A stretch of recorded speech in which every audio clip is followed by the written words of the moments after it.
So some key concepts in post-structuralist approaches to international political economy: language, text, but text not only in terms of, say, writing letters or writing books or reading books, text in its general sense, and I will come back to this later in the lecture.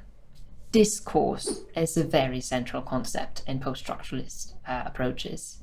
Binary oppositions, methods of analysis in post-structural international political economy could involve, for instance, deconstruction, discourse analysis, genealogy, contrapuntal reading, particularly in post-colonial approaches, reparative reading, for instance.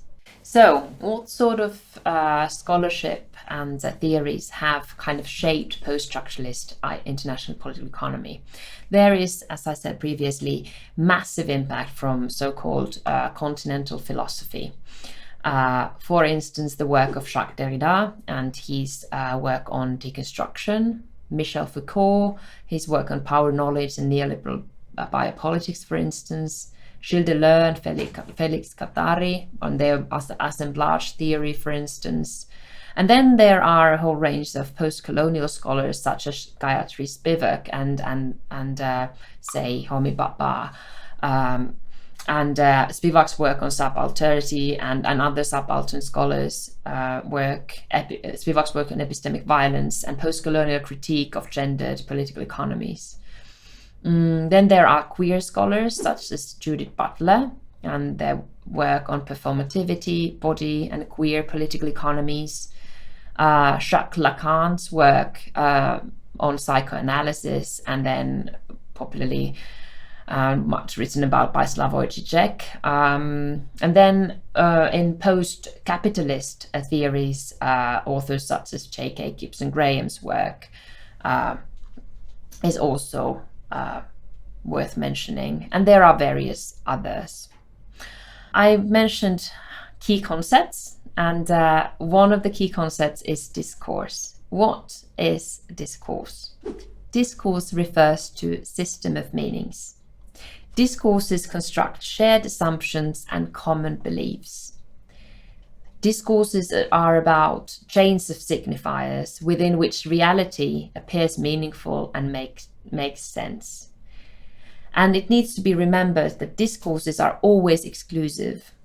Discourses, because they are systems of meaning, they kind of build systems of realities and systems of understandability and comprehension. Systems of meanings, discourses, they are exclusive in the sense that they make some realities comprehensible, understandable, and speakable, while at the same time silencing others. And this is something that I think is really what I find really valuable in post-structuralist approaches to international political economy, because it's a bit like critical feminist approaches to IPE. They ask us to look at the silences, look at the things, not only those things that are said in the mainstream field of politics and economics and political economy, but also those things that have to be unsaid, have to be silenced in order for some other things to make sense. So post-structuralist IPE therefore provides a lot of really critical tools to analyze the present status quo. Because discourses, the prevailing discourses of organizing politics and the economy, they tend to be often so powerful in their, particularly when it comes to economic discourse, mainstream economic discourse, which seems to be the kind of prevailing rationality of political decision making, that in order to make something politically meaningful, that makes sense, it needs to serve the purposes of particular kind of economic order, which tends to be the purposes of global capitalism. Whereas simultaneously, assumptions, experiences, and identities and economic realities that do not fit in to that picture of the economy appear non-meaningful. And this is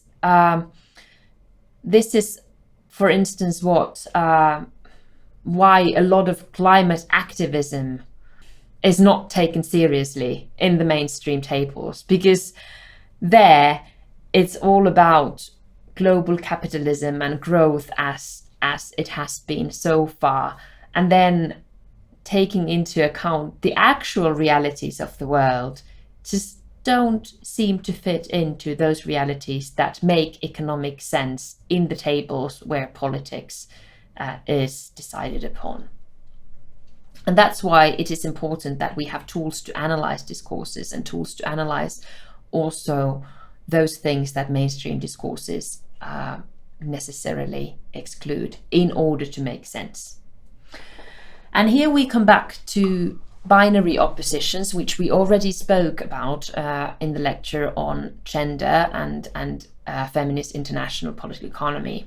Binary oppositions are really also a key concept and key term and key tool for post-structuralist political economy analysis, because the world is constructed and made meaningful through hierarchically ordered dichotomies. We versus others, good versus bad, man, woman, masculine, feminine, rational, irrational, strong, weak, mind, body, capitalist, non-capitalist, productive, non-productive, productive and reproductive, rationality, emotions, and so on and so forth. Binary oppositions is something that post-structuralist analysis works with, because in order for some things to make sense, some other things are left out from the discourse.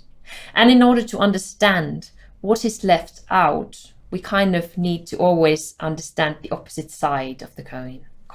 Post-structuralist analysis often requires really close reading of texts and policies and discourses and of course power relations. Binaries are like tools. Binaries are like particles of discourses. Binaries are that which constitute discourses. When we say or write or represent or argue something, we necessarily silence something or someone else. The unsaid is the constitutive outside, which must be silenced for the argument to make sense. Something, and often the experiences of lives or meaningfulness of some bodies, need to be left out for something to make sense. For instance, I personally come from, or my work largely focuses on international political economies of care, and both on the sort of micro level as well as in the level of the transnational and global. So I come with an example from the field of care. So for instance, in the Finnish context where I work and live, there is this economically driven and somehow an argument that makes economic sense that is often used for reorganization of care and public care delivery and redistribution of resources in the field of care and healthcare. And the argument goes, public care must be open to market competition because it's, first of all, much more efficient, which is actually not necessarily true. And secondly, because people want freedom of choice. There needs to be a market of care products because people want to choose how they are cared for. And here is really a really sort of neoliberal discourse which assumes that the politically relevant subject making choices about care or needing care to begin with is an independent, rational decision maker. Unfortunately, that's actually not really true. The fact is that in the moments when we actually depend on care, when we need public healthcare provision, when we're ill, we may be disabled, we may have lost our memory, we may not be able to move, we may not be able to articulate our thoughts understandably to the other. That is not the moment where we can actually make choices. But nevertheless, this discourse of the freedom of choice is really, really powerful discourse in the politics of care, in welfare states like Finland, as well as on the more global level of global health governance, for instance. And then we can kind of look like, what are the discourses that are at play here? And then we suddenly find perhaps the idea of political subjectivity being this rather masculine figure, or the political subject being this rather masculine figure of independent, rational, capable of making choices for their life, and of course, able-bodied, able-minded, and so on and so forth. And these kinds of discourses are at play in political economy and the construction of the global political economy, both on the local level, in the national level, as well as on the global governance level, all the time. And post-structuralist approaches to international political economy really would give us and do give us a whole range of tools to disentangle these discourses and then not simply to criticize, but really to rethink alternative futures that might be more ethical, that might be more sustainable.